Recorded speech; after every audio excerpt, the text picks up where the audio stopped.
Chapter 13. On the other side of Granite Mountain from where Phil and Patches watched the wild horses that day, there was a rocky hollow, set high in the hills, but surrounded on every side by still higher peaks and ridges.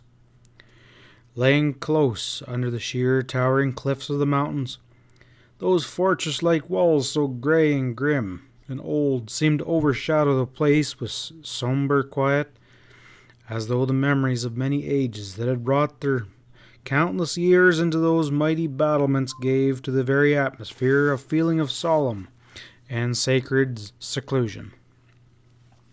It was though as nature had thrown about this spot a strong protecting guard, that here, in her very heart, she might keep unprofaned the sweet and strength and beauty of her primitive and everlasting treasures. In its wild, rugged setting, Granite Basin has, for the few who've had the hardihood to look for them and find them, many beautiful glades and shady nooks, where the grass and wild flowers weaved their lovely patterns for the earth floor, and tall pines spread their soft carpet of brown, while giant oaks and sycamores lift their cathedral arches to support the ceilings of the green, and dark, rocky fountains set in banks of moss and fern hold water, cold and clear. It was to one of those that Stanford Manning brought his bride for their honeymoon. Stanford himself pitched their tent and made their simple camp, for it was not in his plan that the sweet intimacy of the first weeks of their mating life, should be marred even by servants. And Helen, wise in her love, permitted him to realize his dream in the fullness of every detail. As she lay in the hammock which he had hung for her under the canopy of living green, in watching him while he brought wood for their campfire and made ever ready for the night which was drawing near, she was glad that he had planned it so. But more than that, she was glad that he was the kind of man who would care to plan it such. Then, when all was finished, he came to sit beside her, and together they watched the light of the setting sun fade from the summit of old Granite, and saw the flaming cloud banner that hung above the mountain's castle towers furrowed by the hand of night. In silence they watched those mighty tower battlements grow cold and grim, until against the sky the shadowy bulk stood mysterious and awful, as though evidence to its grandeur and strength, the omnipotent might and power of the master builder of the world and the giver of all life. And when the soft darkness was fully come, and the low murmuring voices of the night whispered from forest deep and the mountainside, while the stars peered through, weaving of leaf and branch, and the ruddy light of their camp fire rose and fell, the man talked of the things that had gone into the making of his life, as though he wished his mate to know him more fully than anyone had ever known. He spoke of those personal trials and struggles, those disappointments and failures, those plans and triumphs of which men so rarely speak, of his boyhood home life, of his father and mother, of those hard years of his youth, and his struggle for an education that would equip him for his chosen life's work. He told her many things that she known only in a general way, but most of all he talked of those days when he had first met her, and of how quickly and surely the acquaintance had grown into friendship, and then into a love which he dared not yet confess. Secretly, and smiling, he told how he had tried to convince himself that she was not for him, and how, believing that she loved him and would wed his friend Lawrence Knight, he come to the far west to his work, and, if he could, forget. "But I couldn't forget," he said. "I could not escape the conviction that you belonged to me, as I felt that I belonged to you. I could not banish the feeling that was mysterious and a higher law, The law that governs the mating of the beautifully free creatures that live in these hills had mated you and me together.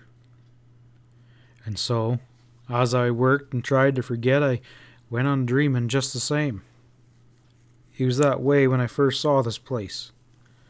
I was crossing the country on my way to examine some prospects for the company and camped at this very spot. And that evening I planned it all, just as it is tonight. I put the tent there and built our fire and stretched your hammock under that tree and sat with you in the twilight. But even as I dreamed it, I laughed at myself for being a fool, for I couldn't believe that the dream would ever come true. And then, when I got back to Prescott, there was a letter from a Cleveland friend, telling me that Larry had gone abroad to be away a year or more, and another letter from the company calling me east again. And so I stopped at Cleveland, and he laughed happily. I know now that dreams come true. You foolish boy, said Helen softly. To think that I did not know. Why, when you went away, I was so sure you'd come for me again that I never even thought that it could be any other way. I thought you didn't speak because you felt that you were too poor, because you felt that you had so little to offer, and because you wished to prove yourself and your work before asking me to share in your life. I did not dream that you could doubt my love for you, or think for a moment that there could be anyone else. I felt you must know, so you see when I waited, I had my dreams too. But don't you see, he answered, as though for a moment he found it hard to believe his own happiness. Don't you see? Larry is such a splendid fellow, and you two were such good friends. And you always seemed so fond of him, and with his wealth he could give you so much that I knew I could never give. Of course, I was fond of Larry. Everyone is. He has absolutely nothing to do in the world but to make himself charming and pleasant and entertaining and amusing. Why, Stan, I don't suppose that in all of his life he ever did one single thing that was necessary or useful. He even had a man to help him get dressed. He's cultured and smart and bright and witty and clean and good-natured, possessing, in fact, all the qualities of a desirable lapdog. But you can't help like him, just like you'd like a pretty useless pet. Stanford chuckled. She had described Lawrence Knight quite accurately. Poor old Larry, he said. What a man he would have been if he hadn't been so pampered and petted, all because of his father's money. His heart was good, and at the bottom he had the right sort of stuff in him. His athletic record at school showed us that. I think that was why we all liked him in spite of his uselessness. I wish you would have known my father, Stan, said Helen thoughtfully, as though she too were moved to speak by the wish that her mate might know of the things that had touched her deeper life. I wish I did too, he answered. I know that he must have been a fine man. He was my ideal, she answered softly. My other ideal, I mean. From the time I was a slip of a girl, he made me his chum. Until he died, we were always together. Mother died when I was a baby, you know. Many, many times he would take me with him when he made his professional visits to his patients, leaving me in the buggy to wait at each house, to be his hitching post, he would say. And on those long rides, sometimes out of the country, he talked to me as though I suppose not very many fathers talk to their daughters. And because he was my father and a physician, and because we were so much alone in our companionship, I believe he was the wisest and best man in all the world, and felt that nothing he said or did could ever be wrong. And so you see, my ideal man, the man to whom I give myself, came to be the kind of a man that my father placed in the highest ranks among men. A man just like you, Stan. In almost the last talk we had before he died, Father said to me, and I remember his very words, he said, My daughter, it will not be long now until men will seek you, until someone will ask you to share his life. Make sure you keep your ideal man safe in your heart, daughter. And remember that no matter what a suitor may have to offer of wealth or social rank, if he's not your ideal, if you cannot respect and admire him for his character and manhood alone, say no. Say no, my child, at any cost. But when your ideal man comes, the one who compels your respect and admiration for his strength of character and for the usefulness of his life, the one who you cannot help but love for his manhood alone, mate with him, no matter how light his purse or how lowly his rank in the world. And so you see, as I soon learned to know you, I realized that you were for me. But I wish, oh how I wish that Father could have loved to know you as well. For some time they watched the dancing campfire flames in silence, as though they had found in their love the true oneness that needed no spoken word. Then Stanford said, "To think we've been expecting to wait 2 years or more, and now, thanks to a soulless corporation, here we are in little less than a year." "Thanks to no soulless corporation for that, sir," retorted Helen with spirit, "but thanks to the brains and strength and character of my husband." 2 of the 3 weeks' vacation granted the engineer had passed when Miss Manning one afternoon informed her husband that on the ordained provider of the household it was imperative that he provide some game for their evening meal.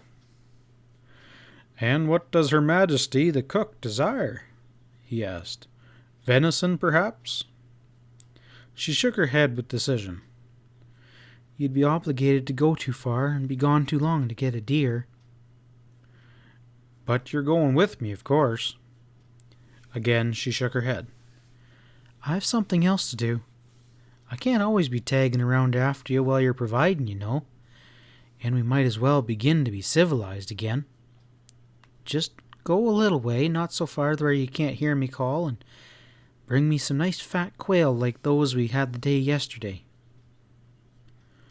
She watched him disappear into the brush and then busied herself about camp.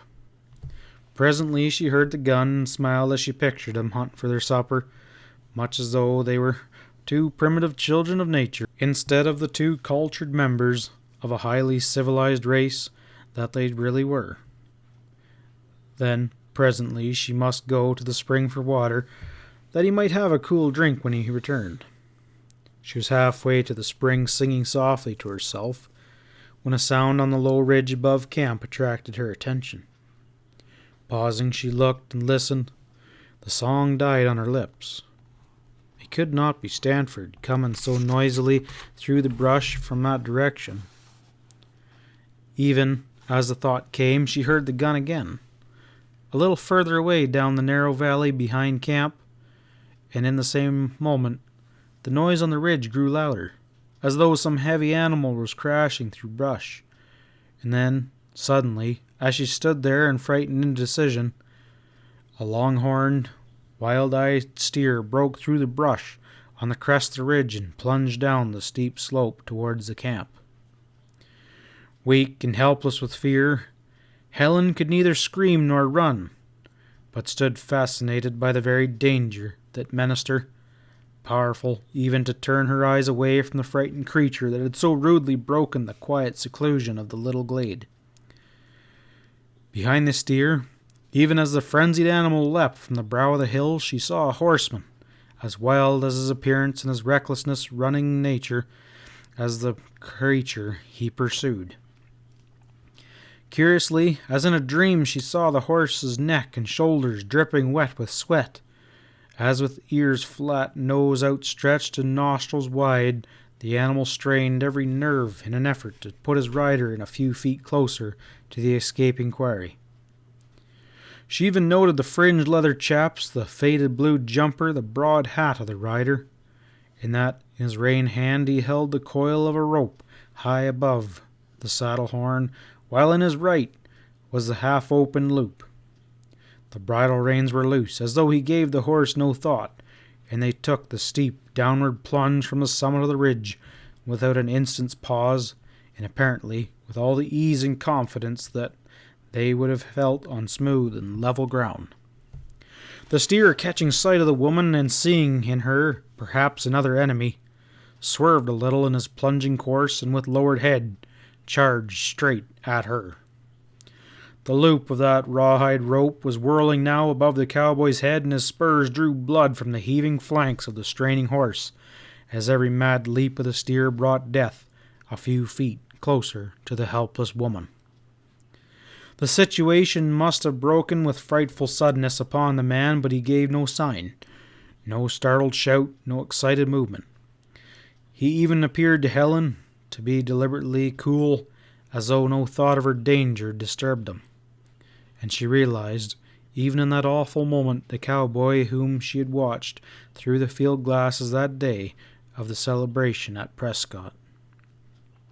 She could not know that, in the same instant as his horse plunged down from the summit of the ridge, Patches had recognized her, and that as his hands swung the riata with such cool, deliberate precision, the man was praying as only a man, seeing the girl he loves face a dreadful death, with no hand but his to save her, could pray.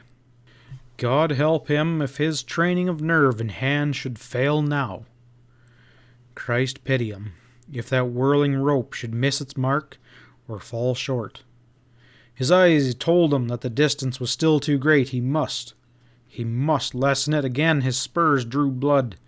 He must be cool and steady and sure, and he must act. Now.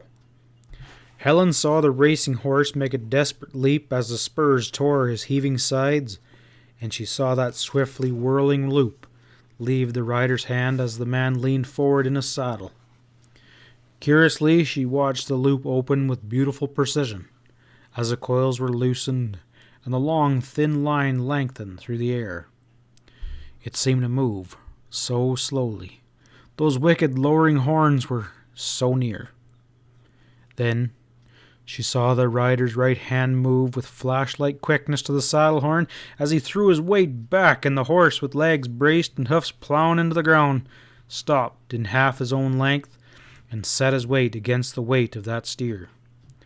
The flexible riata straightened as a rod of iron, and the steer's head jerked sideways. His horns burned themselves into the ground. He fell almost at her feet.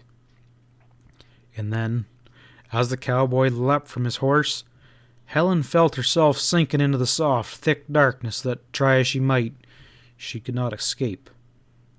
Still master of himself, but with kind of a fierce coolness, Patches ran to the fallen steer and securely tied the animal down. But when he turned to the woman who lay unconscious on the ground, a sob burst from his lips and tears were streaming down his dust-grimmed cheeks. End of part 1 of 2.